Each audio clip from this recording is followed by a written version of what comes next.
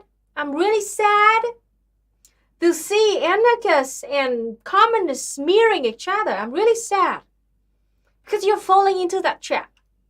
I'm trying so hard to connect the two sides and try so hard to open, to help us understand each other.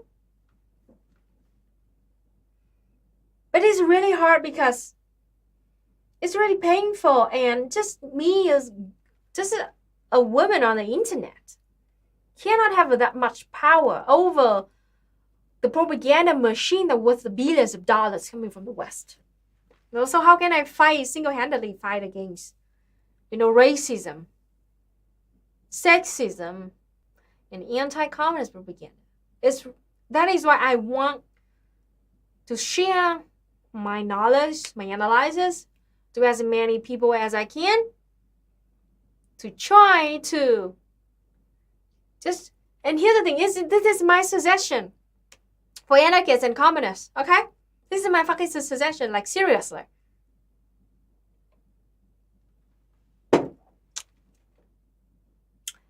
Communists in the global south, just deal with our own shit. Like communists in Brazil, deal with your own shit. To try to, get Bolsonaro out of the government. Also strengthen the communist movement over there, in your own country. Communists in Vietnam also, pay close attention to the fight against corruption in Vietnam.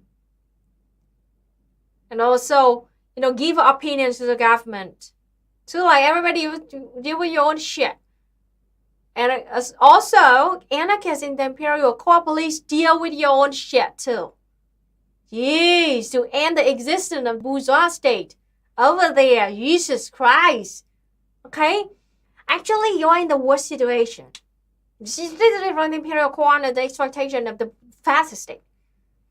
What we should do is to deal with our own shit, care about our own stuff, and, talk and listen to each other and let each other deal with their own shit. Don't try to lecture each other. Like seriously, I'm tired of seeing anarchists from the imperial core lecturing communists from the global south about how we should run our country. Shut up. Okay? You don't know shit. Also at the same time, we as communists from the global south, the best we can do is to give our concern and observation and knowledge to the anarchists in imperial core and let them deal with their own shit. Stop smearing anarchists. Just let them deal with their own shit. Just like we have our own stuff to deal with, our own problems to solve. Anarchists over there also, stop, taking your nose into our own business and deal with your own bullshit. At the same time, those ultra leftists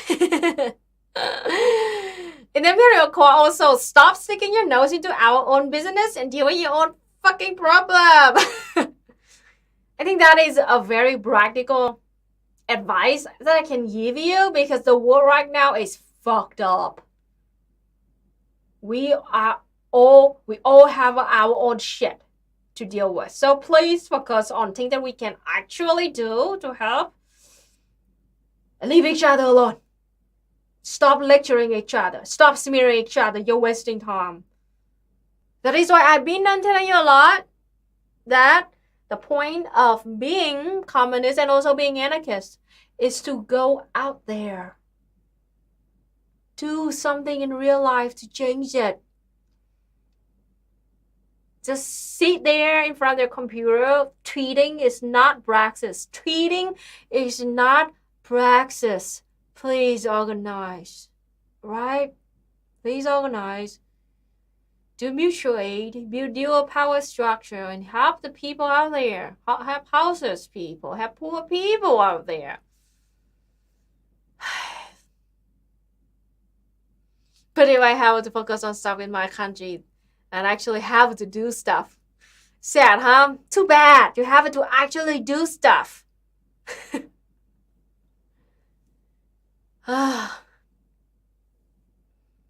Yeah, exactly. I'm from a first world country. I know better than you about building communism in your underdeveloped country. Exactly. It's pretty tiring. You're wasting your time. Just don't do it. Just really, like, seriously, don't do it. I'm tired of, so, color revolution. Ooh, should I talk about this? A few days ago, who's that dude? A high-ranking U.S. official just admitted that he did coups, lots of coups all over the country, right? John Bolton, am I right? That dude, that evil asshole. So he admitted to being doing coup all over the places. And that is a common sense. This is the thing that we, the people from the global south know for fucking long time. Is obvious. It is just now the U.S. finally admitted it, okay? And doing coup, and because, of course, when you talk about coups, you have to talk about color revolution. Color revolution is a tool to do coups, okay? Coup is, how do you say it? Color revolution and coups have a very close relationship with each other. They are not exactly the same, but they always go hand in hand with each other. Close relationship. Okay? Coup is more like, I explain it in a very simple term. Coup is more like using, the direct involve of the U.S. to overthrow the government and put in, a puppet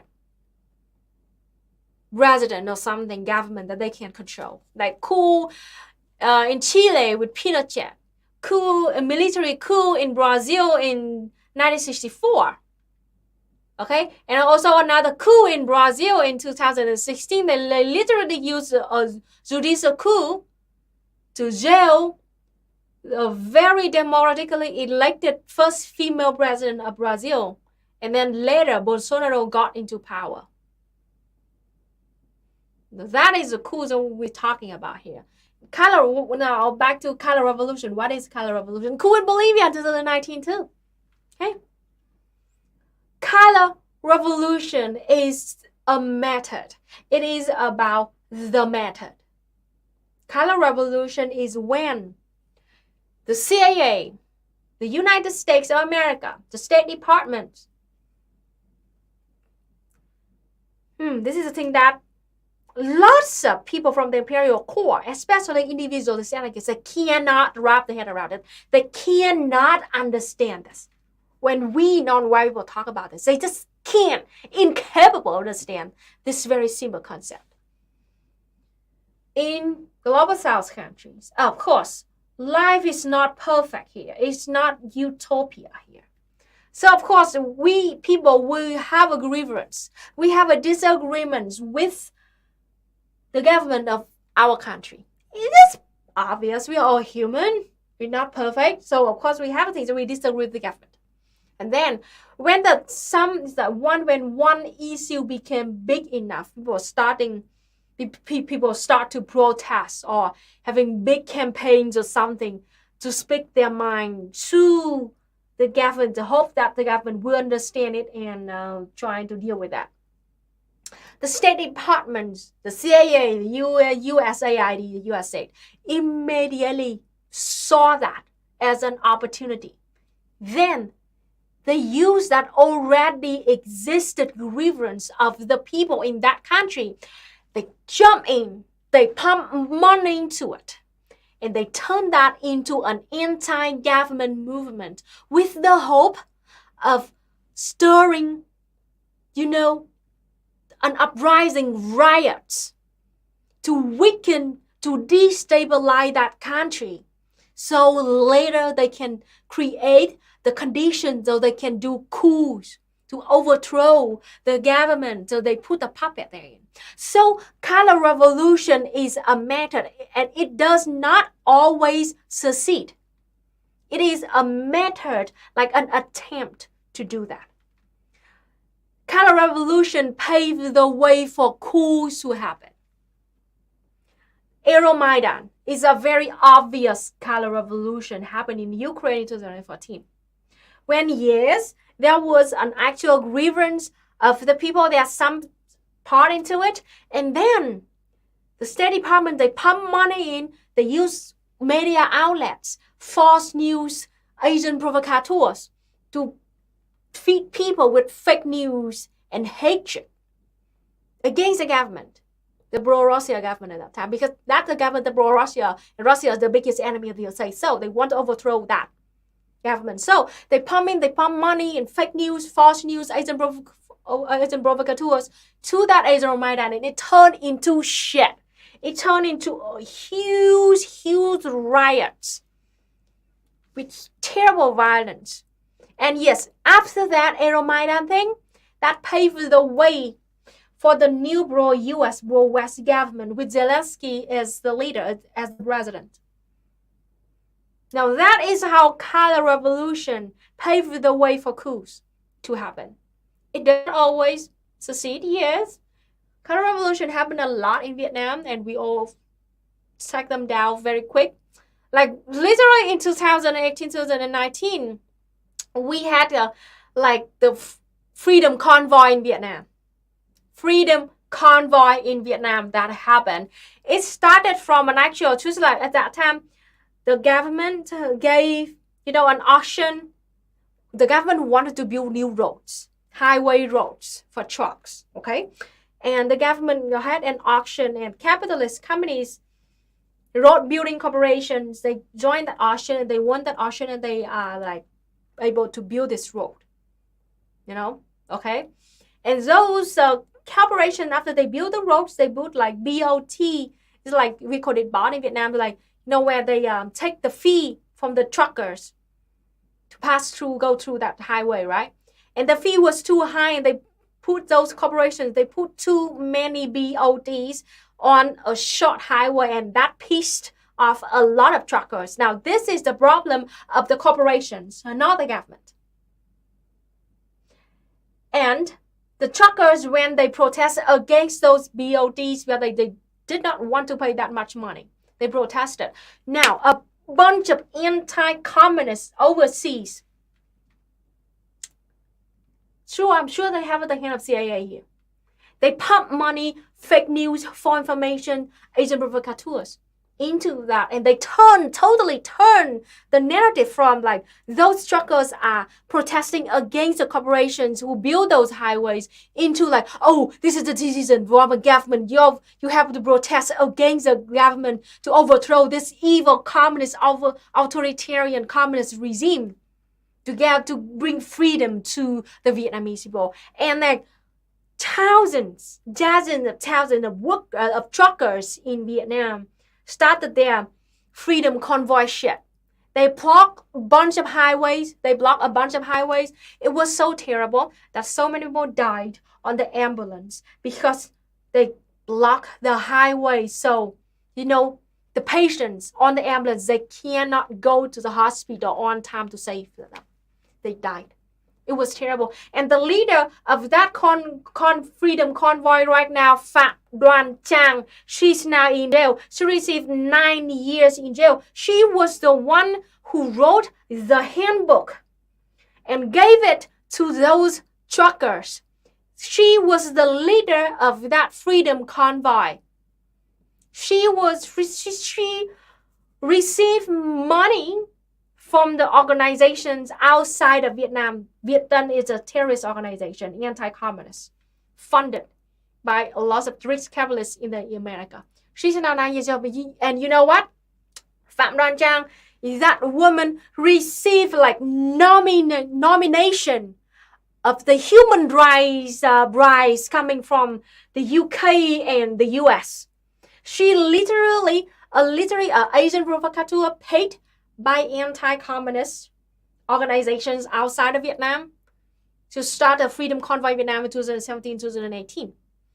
Now she's in jail. She's now being nominated and being praised by literally the state of the UK and the state of the United States. Tell me that it's just a coincidence that suddenly a non-white Vietnamese woman suddenly got so much attention from the literal imperial core. She's not in jail 9 years, and she being like terribly protected by the Human Rights Watch. Radio Free Asia. Radio Free Asia. And also Reuters and BBC too. And also even the fucking state of the UK and the USA praised her and nominated her to take the prize of human rights. We non-white people, we personally experience color revolutions in our own fucking country for so many fucking times. But when we talk about it, suddenly a bunch of individualist anarchists from the imperial court said that we are like delusional. We're delusional. We don't actually understand how coups work, and color revolution doesn't exist in real life. Literally, anarchists, imperial court, thing like color revolution doesn't exist in real life, and it is a reactionary concept that doesn't exist, and only color revolution exists in Russia when Russia did a bunch of things, and that was it. I just can't.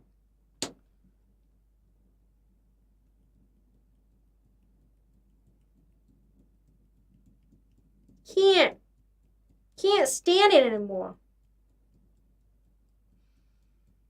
Like, yes, as I said, like, oh, here's the thing too. Oh, this is my observation.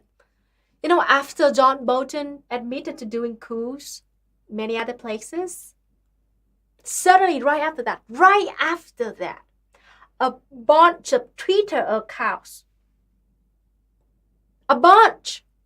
suddenly came out from woodwork, and they literally constantly talking about how the United States of America hasn't had a successful coup since 1980s, or literally how the CIA is being limited in power, or how color revolution doesn't exist. Suddenly, when John Bolton admitted that the USA been doing coups over the places, a bunch of accounts coming from middle of nowhere, pushing the three main arguments. I will say it again. The first argument is that the United States of USA hasn't had a successful coup since 1980s. Literally, they said it. The second argument is that CIA has been being limited in power, means that they are not powerful anymore. And we are being obsessed. We communists being obsessed with CIA. The third argument is that color revolution doesn't exist. The same day that John Bolton admitted that, a bunch of accounts been pushing that argument. And of course, I was one of the targets. Absolutely. Suddenly, it's like, oh, this is 100% coincidence, wink, wink, that suddenly, after that thing happened, a bunch of accounts calling themselves libertarian socialists and anarchists, pushing that argument, like that three arguments, like to undermine, the power and the strength of the CIA and the United States of America. Yes, like, okay, they always say like, okay, I'm anti-imperialist, but you're obsessed with CIA.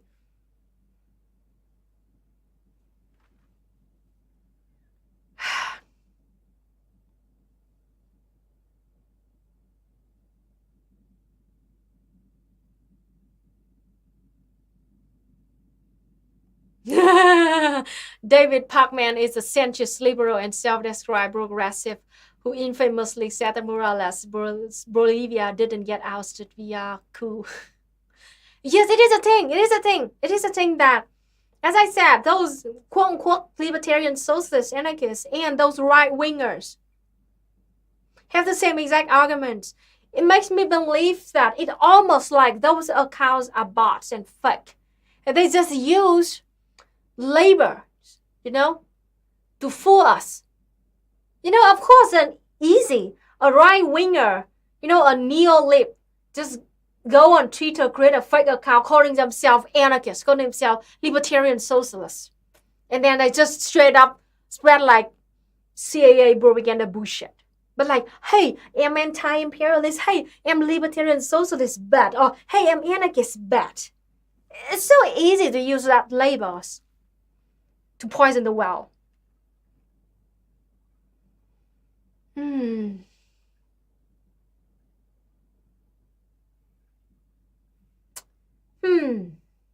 I mean,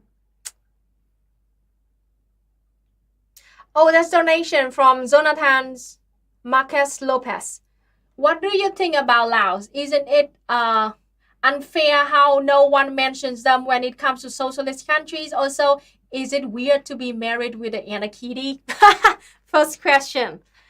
I'm kind of 50-50 about the situation of Laos.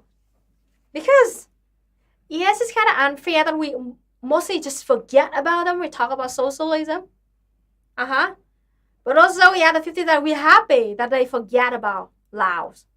Because, geez, the amount of attacks coming from those right-wingers is not worth it. So I really half of me just want you to keep forgetting about them. Please forget about Laos. Just leave them alone. Let them deal with their own shit. Let them build their own socialism. Just leave them alone. Because like being Vietnamese, receiving the amounts of, like defamation and attacks, smears coming from those anti-communists is really tired and infuriating, gotta say. So, yep, just keep forgetting about them. Just leave them alone. Because so many times I really want to tell those people to like, just fucking leave Vietnam alone, please. Take Vietnam out of your fucking mouths. Leave us alone. Oh yeah. Second, is it weird to be married with an anarchy? Actually, it's weird getting married to a non-Vietnamese dude. It's already weird. Because we have a so different in culture, different in language, everything. But at the same time, it's very interesting. Because we can educate each other about our own culture, our own people, our own countries. It opens our mind a lot, and I am bro mixed race couple, so it is also a chance for you to be open-minded, to have a life partner that can tell you about the other side of the earth, about their life experience, about the education, they've been received their whole life, their perspective, the narratives. It's interesting. And we, I am a Marxist, so this is Ancom, and we got a chance to educate us a lot about our own ideology and how we find out that actually we should have a solidarity with each other to fight against the common enemies, which is capitalism and fascism, instead of just bitching on us. So if you can, just open-minded and then, open your relationship with different, nationalities or different kind of ideologies. It's kind of very interesting. You should have some common, bars that you need to set up. If that is why I'm never gonna date fucking fascists. No fucking way. Or anti-communists. No way. I'm not gonna date fucking anti-communists and fascists. Rather kill me. Okay? Yep, so I have some bars that I'm not going to step over it. But generally speaking, you can find a comrade. Do it. Very weird marrying American, yes.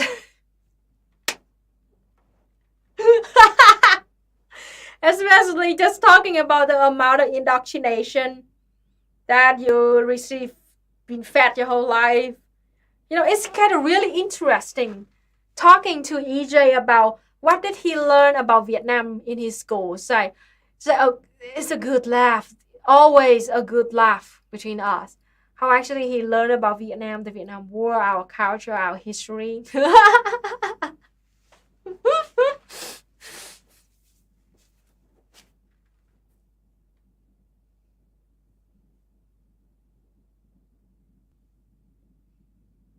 Yeah, I got shocked multiple times when they talk about the USA. Like seriously, when lots of stuff. Like literally when you learn about the Vietnam War, that actually it was a police action. That actually the USA didn't lose. Uh, and actually how a bunch of hippies ended the Vietnam War, not this guerrilla fighters of Vietnam. Oh, is your uncle still alive now? Salute to your uncle, my true hero.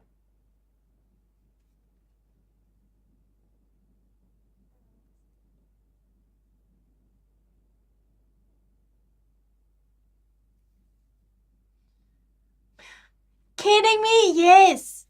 Vast majority of them didn't even believe, even till now. They didn't say that like it was just a police action. It was never a war.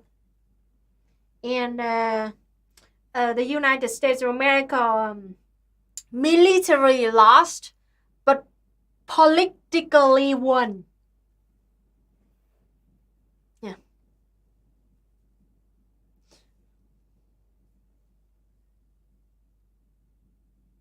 The hell? Now I sound like an anarchist, not a Marxist-Leninist. Whatever. I'm fine with that. I'm pro the leftist unity, the tactical unity between the anarchists and the Marxists and the so I don't give a shit. Actually, I never loved labeling myself. He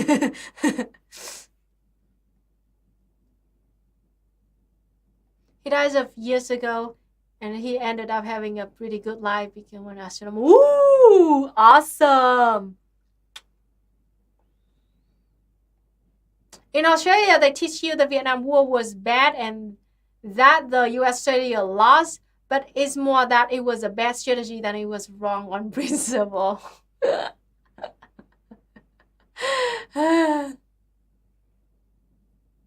In my private school, we never even ever got to Vietnam in our books. Wow! Over 20 years long war. But you never got to learn about it. Amazing, amazing.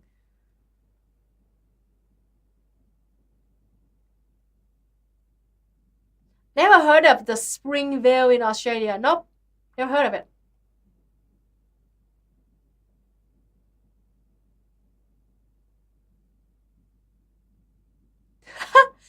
Seriously? I had a cousin that was captured by the Viet Cong, and from what I heard, he learned their martial arts and fought with them for a bit. He came back and opened a Chinese restaurant. That is an amazing story.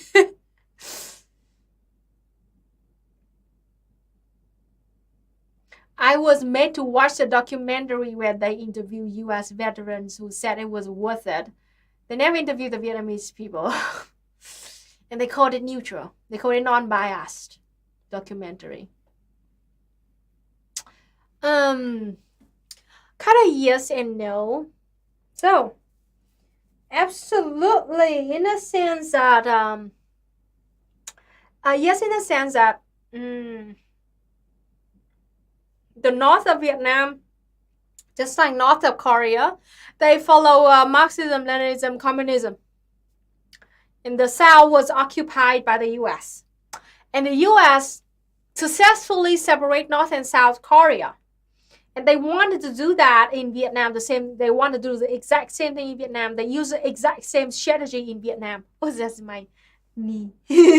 Exact same strategy in Vietnam to separate. So they intend to they attempt to occupy the South, turn it into a capital as South Korea, and leave the North to and then sanction the North, because the United States of America also sanctioned the North of Vietnam since right from the 50s.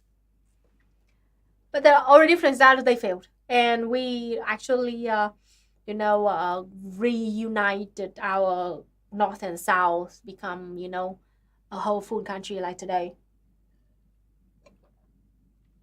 So we kind of share the same kind of path in the 50s, the 40s and the 50s, yes, like that. And now Vietnam and North Korea are very different in lots of things. For example, our the thing that we are following right now is a socialist-oriented market economy. And the North Korea is following Juche, and they still under U.S. sanctions, comprehensive U.S. sanctions. So, it turned out to be like, it started from the same thing, but we separated into a totally different path where Vietnam successfully defeated the USA and reunited our country and turned into this. And we're trying to build socialism in the new kind of material conditions with the socialist-oriented market economy, while North Korea still following the Jucheism and still have to survive under U.S. sanctions, and they're not scared of that. So it's very different. And it is a thing when, and also Cuba too, they still under U.S. sanction too, and they never give up on their way. So here's the thing, to back up for my argument about, like, whatever we do, they attack us for that. Those right-wingers and capitalists. Because look at this, they've been criticizing Cuba and North Korea of being evil, terrible, authoritarian, totalitarian, they terribly brainwash their citizens. Just a horrible regime, a horrible oppressive regime. Because they totally close the economy. They have to survive under U.S. sanction. And they just close their whole country against the West like that. But in Vietnam, we did the opposite thing. Even though we still follow Marxism, we still want to build socialism, but we open our country, we did đổi mới reforms, we borrow money from IMF and World Bank. And also, we being attacked by them. On one hand, they still call us evil, authoritarian, totalitarian regime. On the other hand, they call us traitor of communism. The Vietnam loves capitalism right now. Vietnam, just like the whole Vietnam War, just invent because Vietnam just now love capitalism, and Vietnam is a U.S. ally. So, you see that?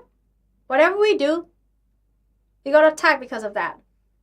North Korea and Cuba chose to close the enemy, try to build socialism, communism inside with what they have, with their terrible material conditions after the war, and they being sanctioned by the USA. They still got attacked. They go strongly with their ideology. They still got attacked. Vietnam, we decided to choose a different path to achieve socialism, and of course we got attacked. So no matter what we do, we're gonna get attacked. No matter, so just fuck everything, fuck them all, and go on with your life, and don't give a shit about those anti-communists anymore. Because, as I said, no matter what we do, they're gonna smear us.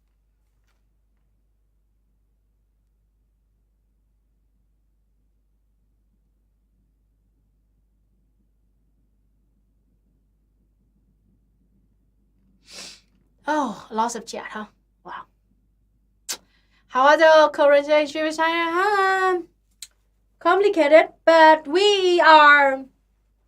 China is one of our biggest trade partner. We import and export lots of things between the two countries. So yeah, economically we're very close, very tight to each other. At the same time, about the South China Sea dispute, we're still against that. And still try to protect our island. So it's complicated like that. Normal thing. We disagree with the South China Sea dispute, and also we still cherish each other a lot. The USA seems to be in bad shape right now. You're kidding me? They're absolutely collapsing. Oh, look at that. I'm freeze again. Let me fix that.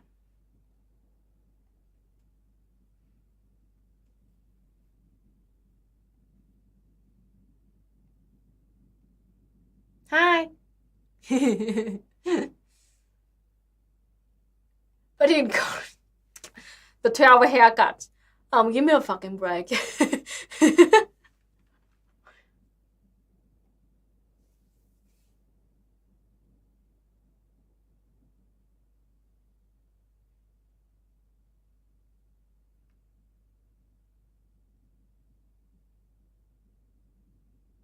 Exactly. No matter what we do, it's never right. They always know better. They always know exactly to run our country. So the bullshit is this. They know exactly how to run our country. Meanwhile, their own country is turned into shit. They do nothing. That's really funny though. I mean, they always teach us how to like, you must do this, you must do that, you must have revolution, you must overthrow your own oppressive government, you must have this law, have that law, have this freedom, I mean, but meanwhile, they cannot do shit in your own countries.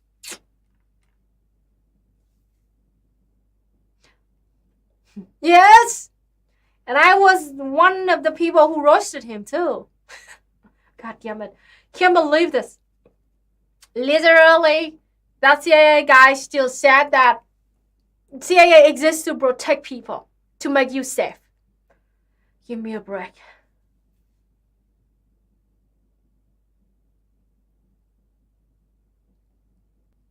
Oh, you don't know about the 12 haircuts? Oh, it's an amazing story. So, the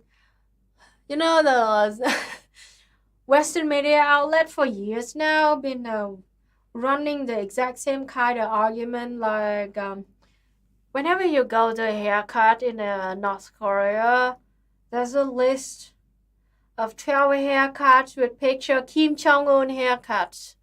And also, a male and female haircuts. And you have to choose this kind of exact haircut from this design. You cannot have a different one. So it's just too headache.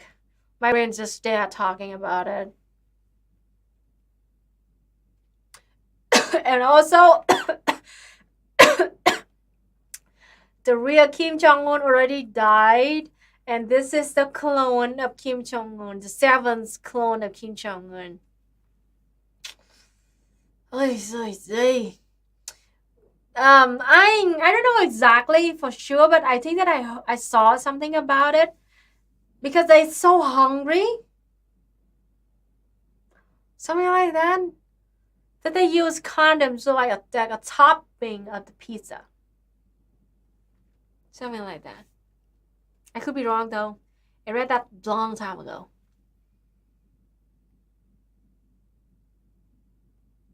Yeah, the CIA tries 338 times to kill Khashoggi, exactly.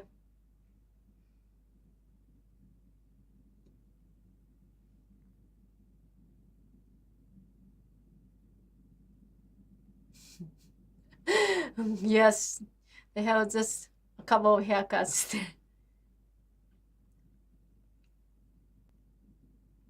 Yes, I did know about this. Actually, Vietnam, we keep a long list, of long list of countries who have Vietnam in the Vietnam War and what did they help us with. Yes.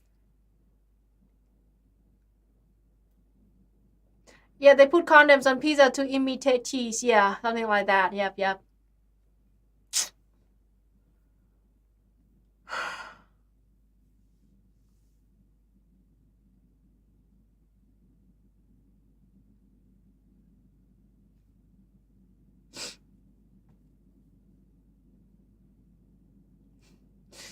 The Economist reported on it. Yep.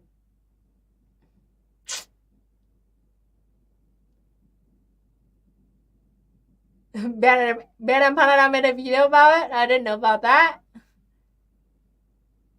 Heaven on Earth, directed by Oliver Stone. I haven't watched it yet. Nope.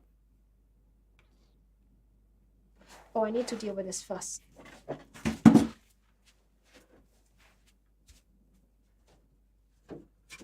Okay.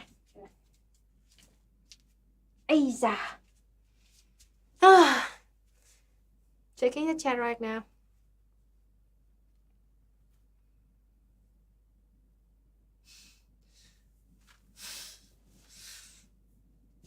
Can they just come up with a more ridiculous lie?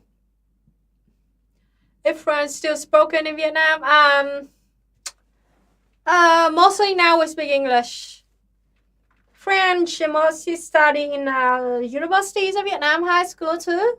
But it's not very common compared to English. Mostly students in Vietnam study French so they can do like, translation, interpreter, or working in French. We don't even have we don't have many French companies in Vietnam. I gotta say, no. So yeah, we have it in Vietnam, learn study French, but not very common foreign language here. Not anymore. It was very common in my grandpa's time, but not anymore. So it is true that in my grandpa's time, the most common foreign language was French. And in my dad's time, it was Russian. And now in my time, it's English.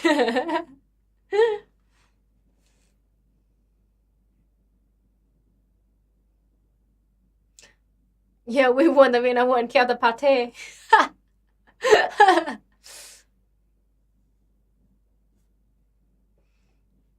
How ironic, huh? So here's the thing. This is I'm kind of a little bit annoyed with this argument too, because like a lot of people use it against Vietnam as like we are traitor of communism and we fought for Vietnam War is all for nothing. I'm not talking about you if you don't mean that, but I'm talking about a lot of people using that like, oh, so you won the Vietnam War, but what language are you speaking now? English, huh? Gotcha. It's like, dude, are you ding dong? Like, you're that ignorant? Like, seriously? God damn it. Here's the thing. We won the Vietnam War so Vietnam can have our own self-determination, okay? And independence, okay?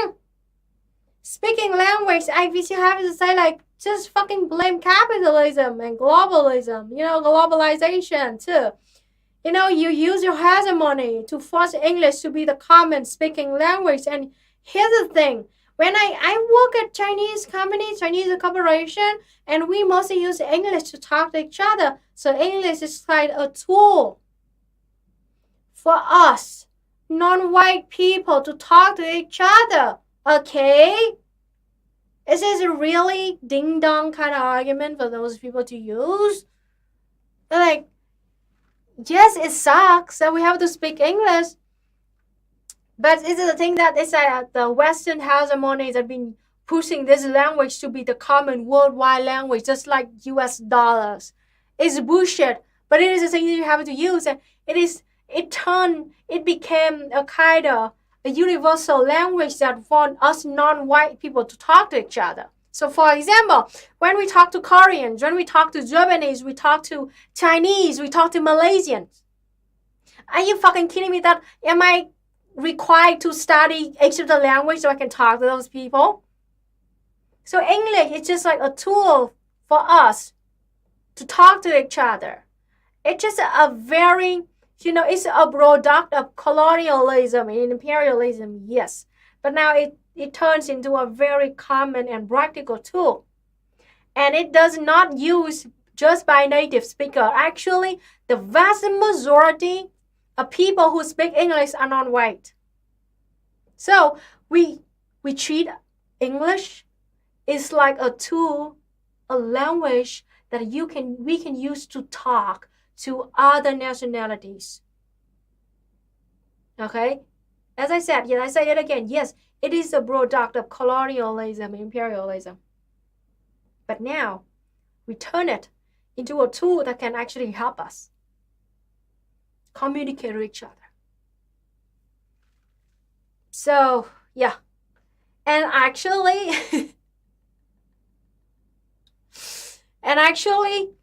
if we don't use English, we have to use another kind of language. Hopefully in the future we can come up with a universal language that is easy to learn, and all of us, different nationalities, can use that as a common language. So we don't have to use English anymore. But in this phase, we cannot come up with a universal language yet. So we have to use what we have already. And English is pretty useful. And I'm talking to the audience right now. You're from all over the earth using this English, this language. So it is very useful. So yeah, like that. Hope that in the future we can have something like machine like in Star Trek though, some chip ingrained into that's creepy under capitalism. But anyway, if we eliminate capitalism and we as a communist society we can have some chip ingrained into our mind, and that chip just automatically translate our language. That's gonna be awesome, you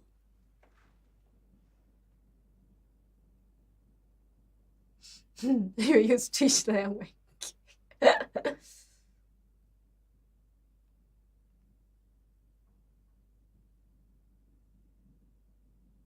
Yeah, I really appreciate and really encourage people, especially native speaker, to learn different language. The first thing is this: study a different language will help you. Of course, you talk to native people, they understand you better, and also like show your respect to the country, to the people, to the language, and also China is the country with the most population right now, 1.5 million people over there. So Chinese is actually, I don't know, the most common speaking language, I gotta fucking say. At least 1.5 million people speak it, okay? So yes, learning Chinese is good for you. And at the same time too, like it will teach you how it would help you understand how hard it is to learn a language. So you will respect more like non-English speaker or non-native speaker, because lots of people make fun of our accent. And they don't forget that when you hear people speaking English with an accent, means that they're speaking more than one language. They're speaking at least 2 languages. And you need to fucking admire them for that. Like, dude, you're speaking at least 2 languages? That's awesome. Meanwhile, we native speaker, we can't even speak our own mother tongue correctly. So yeah, it's really ridiculous. And like, we non-white people being made fun of having an accent. Meanwhile, in fact, actually, they should respect us because it proves that we did put effort into learning a different language. And they should admire us for that. Right? Right?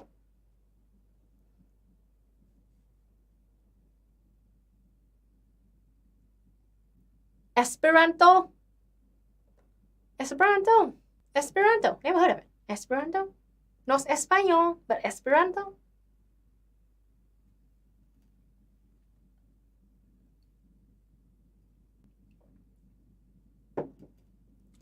What the? Never heard of this. Mapudungun. It's kind of indigenous language or what? Mapudungun. Sounds interesting.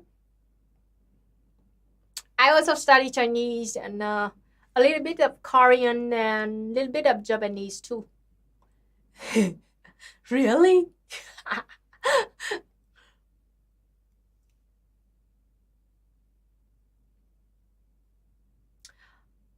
Ballad of Ho Chi Minh. I remember the music, but not the lyrics.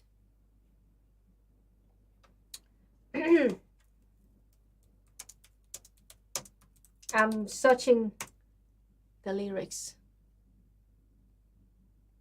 Is it in okay. Okay, I sing the Ballad of Ho Chi Minh right now. Wait a minute. That's super chat.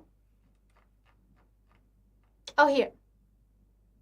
Okay, I will sing the Ballad of Ho Chi Minh and then I will answer the super chat. Pretty tired. Talk a lot today. Okay. Far away across the ocean, far beyond the season's stream, lives a man who is the father of the Indo-Chinese people, and his name is Ho Chi Minh. Why am I so bad at this? I need AJ to be here and play the guitar with me, or else I cannot sing without the music. AJ, where are you? Are you watching this? I need your help. I haven't sang this song for so long.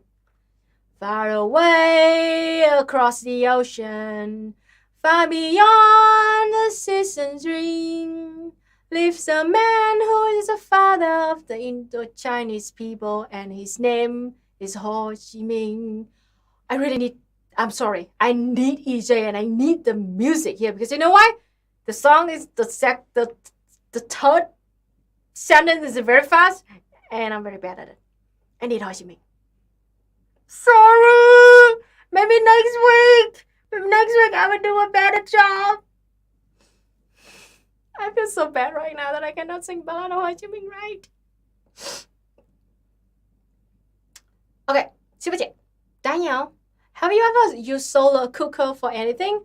I'm trying to set up a communal eating around it. Also, what language do you know? I know Espanol and English. I use solar. I never use solar cooker actually. The only thing that I use with solar energy is like a light. We have the solar energy kind of light we use when we go camping. That's amazing. You're trying to set up a communal eating crowd. That's amazing. Solidarity, good luck. Awesome. That's awesome. That sounds awesome. How many languages do I know? I speak Vietnamese, my mother tongue. I speak English as my second language. I also speak Chinese really well. I need to practice it again, but yeah, really well. I speak some Korean and some Japanese. 5 languages, counting my mother tongue too. But mostly I speak English and Chinese.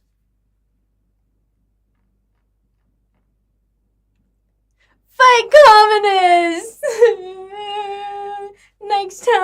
Next week, I promise, comrades. Next week, EJ and me will play the guitar and we will sing the Ballad of Ho Chi Minh.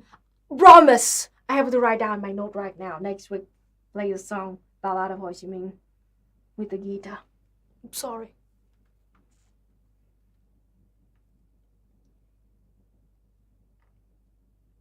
But I see Vietnamese, I tried one more time. Oh, bài ca Hồ Chí Minh, right? Yep, bài ca Hồ Chí Minh.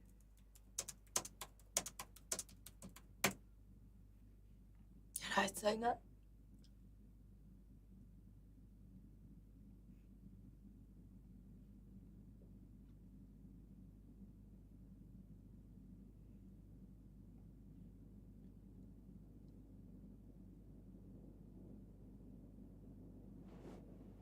Okay, I think I can do better in Vietnamese though. Okay, I cannot play the music because of the copywriting. So I try it again. Miền miền biển Đông xa tít nơi chân trời, người dân ở đó lầm than đói nghèo. Từ đau thương người đi khắp Nam Châu, lòng tin mặt trời chân lý sáng soi, rọi chiều tới dân lành. Hồ hô Hồ Chí Minh, hồ hô Hồ Chí Minh. Rừng rực cháy, lửa cách mạng lan tràn, từ rừng Việt Bắc vào đền tháp 10. Hồ Chí Minh niềm tin đấu tranh cho tự do, đẹp chung đội ngũ lớn lên một ý. Sorry, that's the best I can do. I have to practice, but that's it. That's the best I can do. Miền biển Đông xa tít nơi chân trời, người dân ở đó lầm than đói nghèo. Từ đau thương người đi khắp Nam Châu, lòng tin mặt trời chân lý sáng soi, rọi chiều tới dân lành. Ho ho Ho Chi Minh, ho ho Ho Chi Minh. I'm so embarrassed right now. What kind of communist cannot sing a ballad of Ho Chi Minh? Next week, promise you.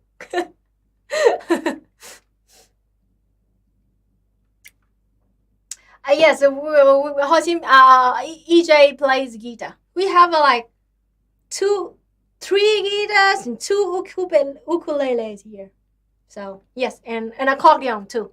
We haven't played music for so long time.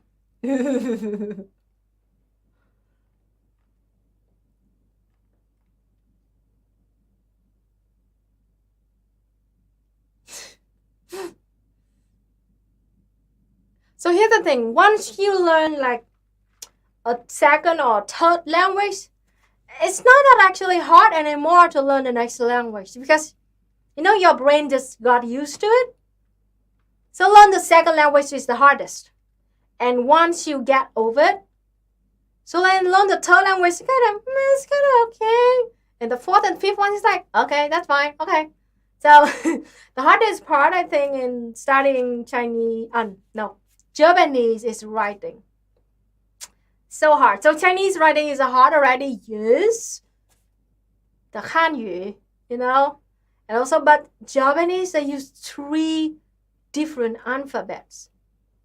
Katakana, hiragana, and then kanji. It's so hard. That's the hardest part. Korean is the hardest part about Korean is the grammar.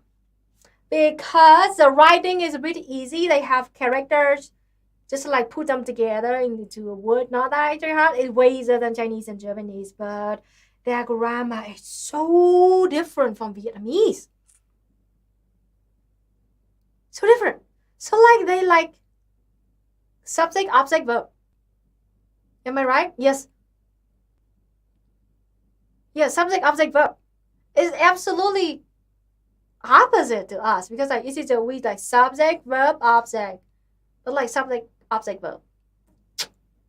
Very interesting.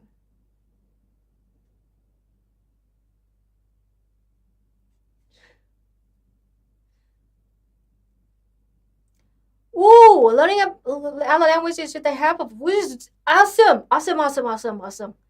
Using movies and music to learn language is great. That was literally how I got better at English and Chinese. Even before I can speak English fluently or listen to it, I learned English song a lot. At that time, I loved Westlife, the boy band, Westlife, Backstreet Boy, A1, NSYNC, M2. So, yes, even before I can't even speak or listen to English, wow, I learned by heart the lyrics of those songs that I like. And when I play that song, I sing along. And because of that sing along kind of time, I know exactly how to pronounce those words. It's pretty amazing. And after that, I moved forward to watch like a lot of English-speaking movies, mostly Hollywood. And I play. At first, I play like Vietnamese subtitle, so I can understand. And then after a while, I play English subtitle. The watch English movie, Hollywood movie, but I play English subtitle so I can learn exactly how that words how they speak that words and how it is written down. So it's really amazing. It is really, even now, sometimes when I watch like old movies, such as in a 50s movie, when they speak differently compared to now, I still play, English subtitles. And also at the same time, when I watch a bunch of sci-fi movies, when they use a lot of technical words that I don't know, I don't understand, I also play English subtitles so I can know exactly how they write it down, how I pronounce it. So it is a sense of like, I don't need to play Vietnamese subtitles anymore. Actually, I now find Vietnamese subtitles kind of annoying because sometimes, the translators did not do a good job translating it. And actually, sometimes they did a very bad job translating. And so at the same time, my brain is now kind of very fluent in English in the sense that, so before being very fluent in English, when my brain, when I listen to a paragraph in English, it used to take a few seconds to translate that paragraph into Vietnamese in my head so I can understand. But now I think that process turned into very quick right now. Instead of taking a few seconds, now I think it takes less than a second. So it almost feels like an instant understand. An instant understand when I listen to English, instantly understand it in my head. So actually, I do not need Vietnamese subtitles anymore because actually it's slower reading the Vietnamese subtitle is slower than my brain. So I just like, okay, just use English subtitle then. Okay, just in case that any new words that I don't know, just straight up look at the subtitles I can know. That is, how your brain slowly getting better and better at English. It's not a thing like talent. Learning new language is not like a talent that you must be born with or something. It is a thing that when your brain just got used to it, just you practice a long time, and then your brain can get used to this like that too. So yeah.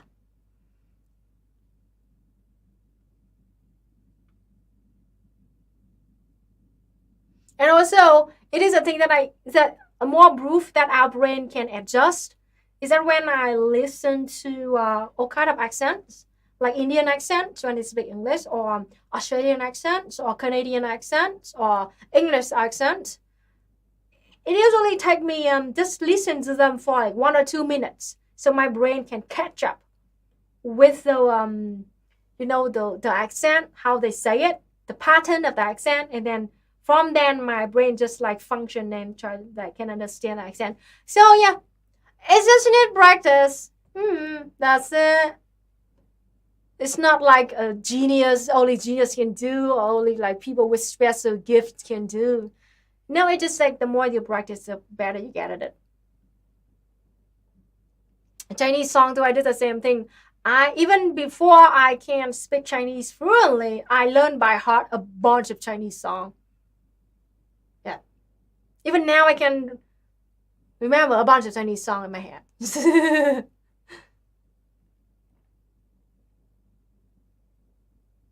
Yup. Hollywood. I mean mostly Hollywood.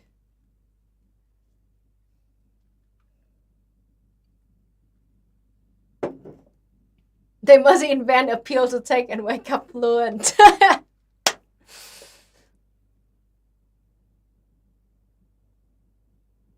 Exactly, same here too. You must find a content that is not too advanced for you. That is very important. So usually I started with let's see. I started English with kid stories, simple story, and then when I learned study in the interpreting class. Oh my gosh, interpreting class. You know what? Interpreting.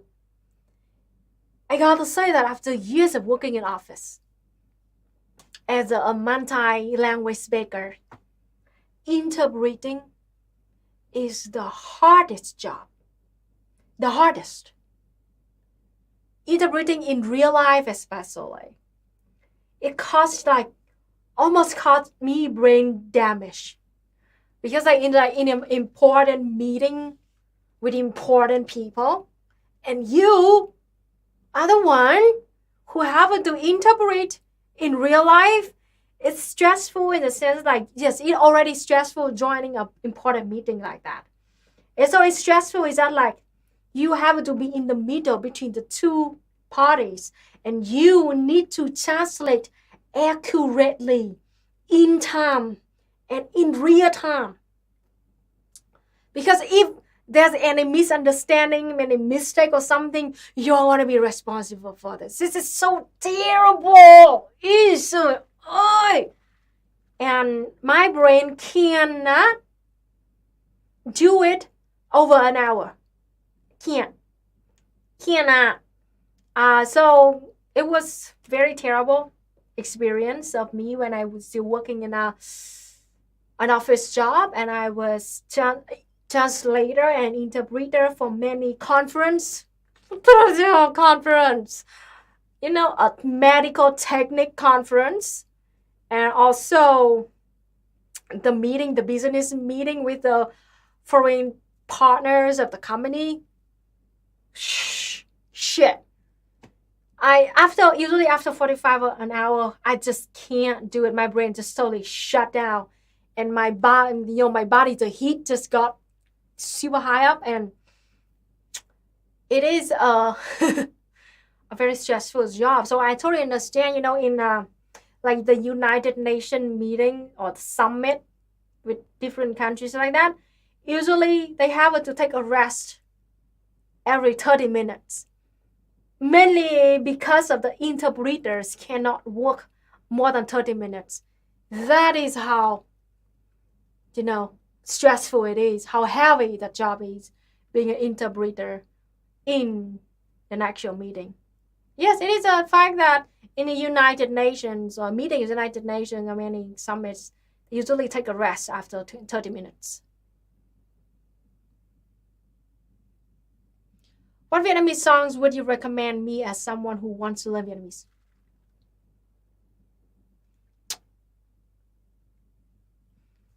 You want kid songs? Kid songs? They're really good. It's just 1 or 2 sentences. So let me think. I know so many kid songs.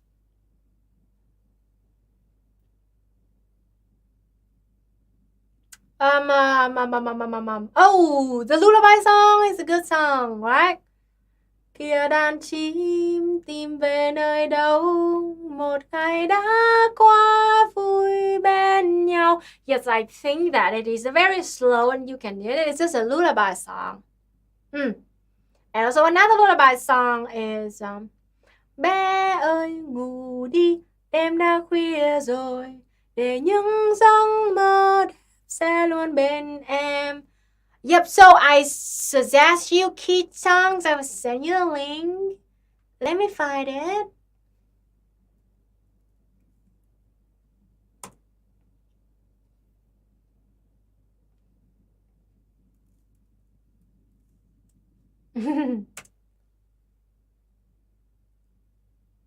Okay, nhạc thiếu nhi.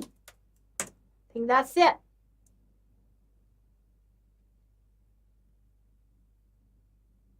Okay, I will send you a link with 99 Vietnamese kid songs. So listen to them. They mostly talk about animals or games, So here's the thing. 99 Vietnamese kid songs. That's it. It's for you.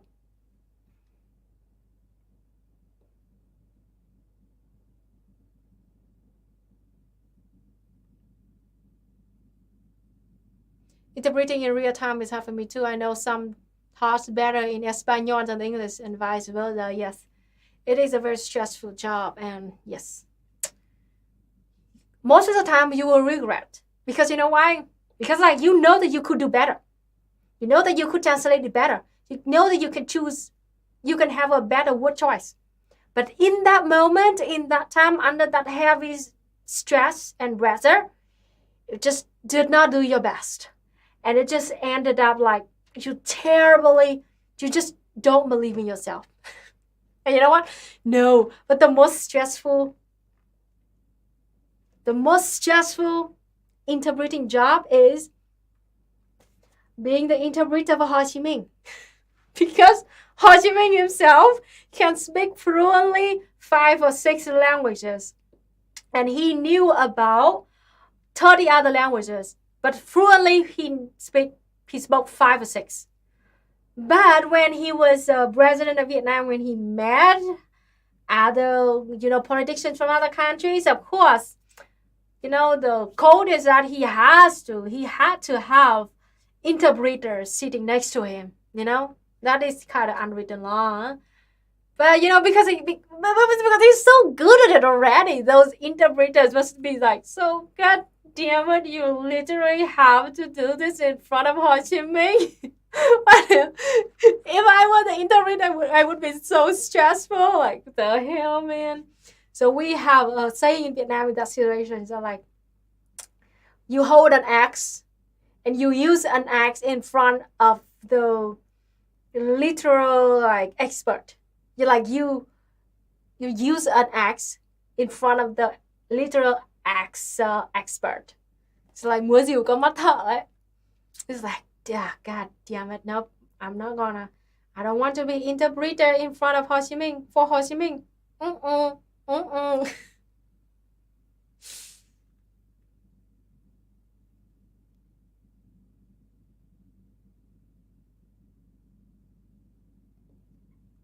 You're right. Yes.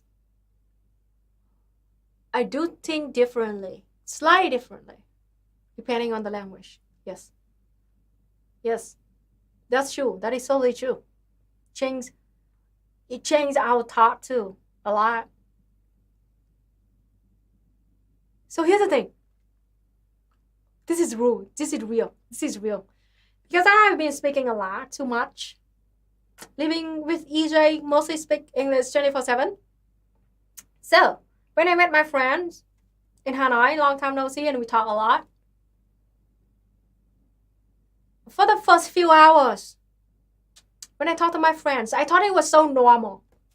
But my friend said that my friend told me that Lan, your Vietnamese not very Vietnamese.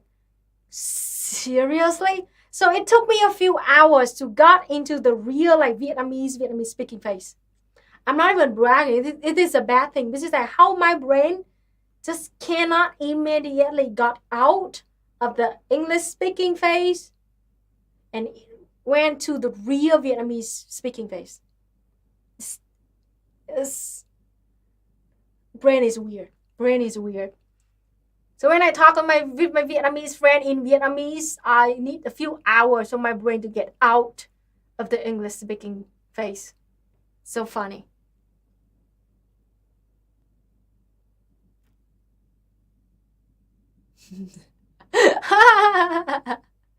That's funny.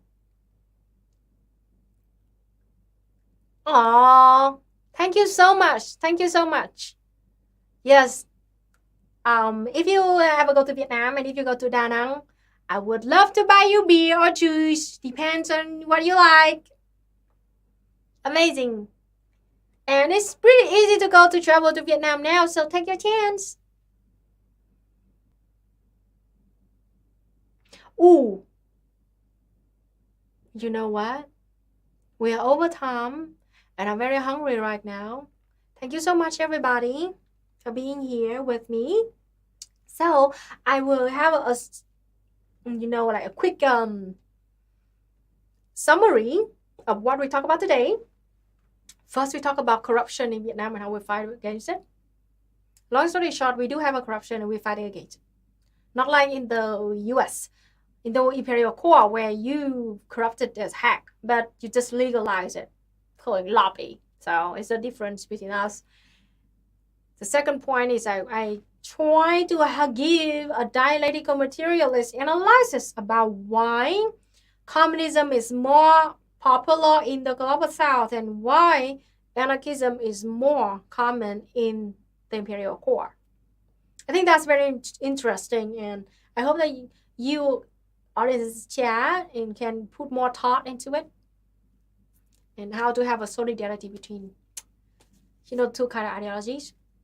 And just talk about languages.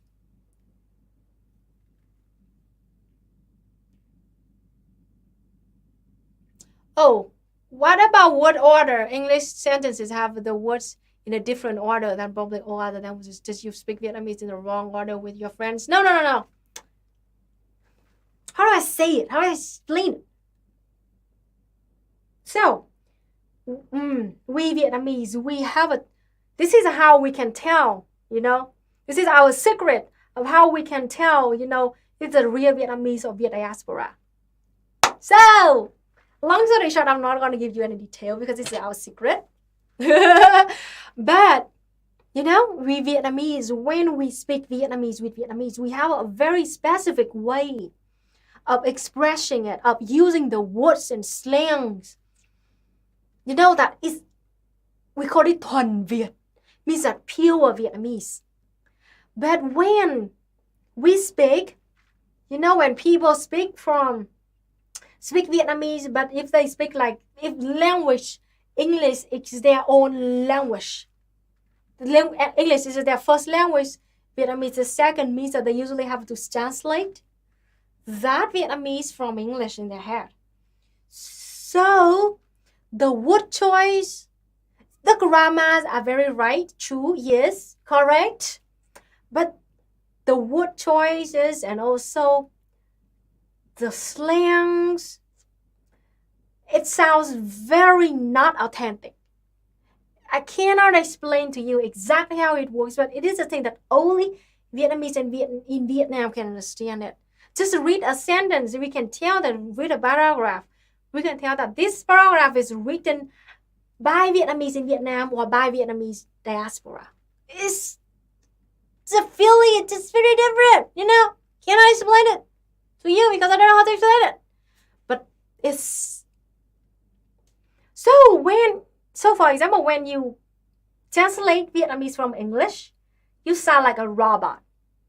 You know, the meaning is okay, the grammar is correct, but somehow it sounds exactly like a robot. We don't see an actual, you know, spirit behind it. It's something like that. It's complicated.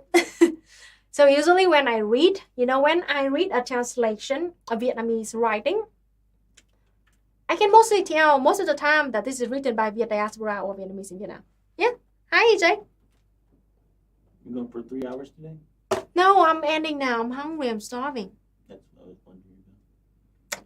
I love you. Why is this empty chair in your shot for the whole entire stream? Who cares? Okay, so sit. Yes! How do you do, my fellow kids? Yes, this is it. Oh my gosh, perfect. It's just like, so the grammar's okay, the word choice is okay, but it just doesn't have that in you. Then that is a back in Vietnam. Yes.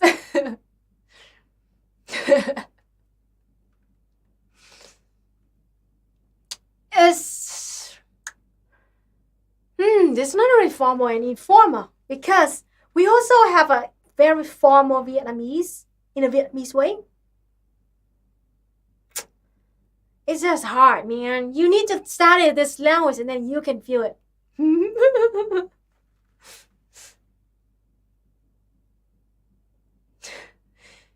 Damn it, Philip. Damn you.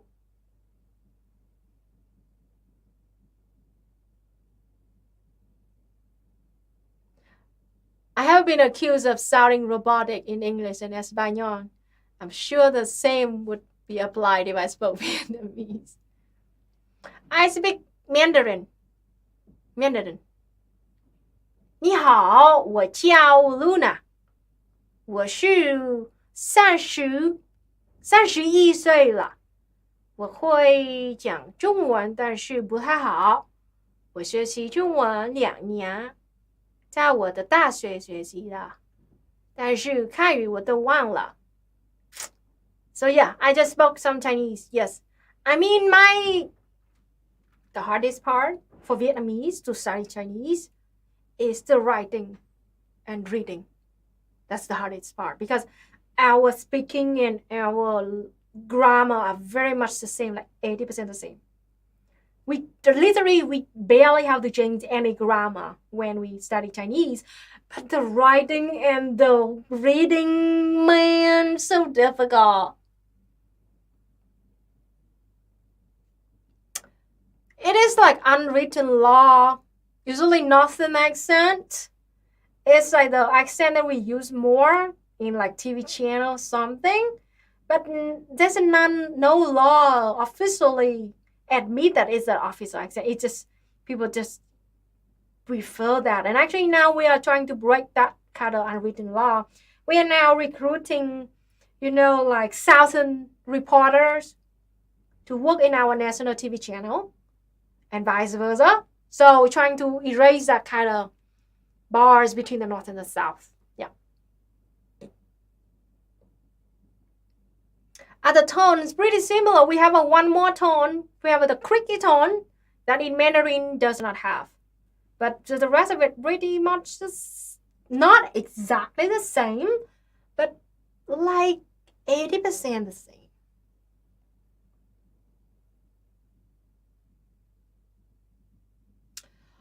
Actually, Cantonese is close to Vietnamese, not Mandarin.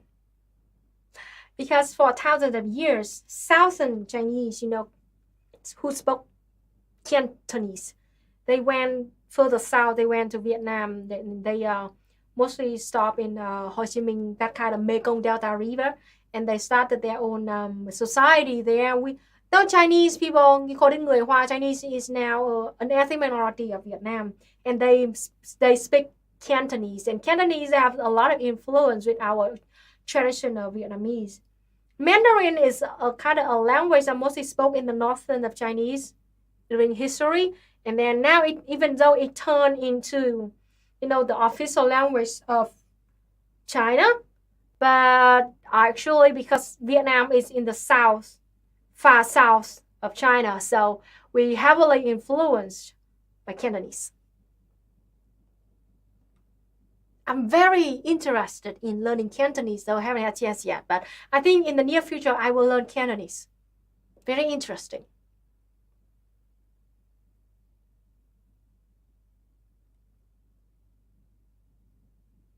Yeah, further away from the border, yes, exactly.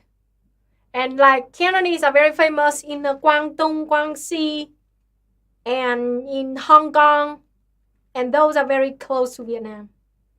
So yes, in Mandarin mostly the north, and when Man people, when Man people conquer the whole thing and turn into one China, they forced Mandarin to be the official language. Yeah, that was how.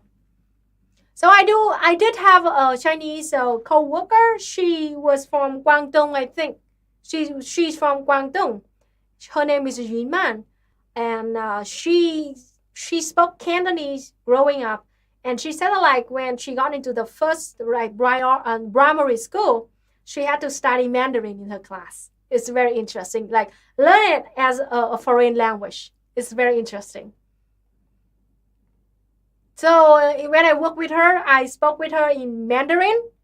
And when she talked with other Chinese people, she used Cantonese. It's interesting, is that?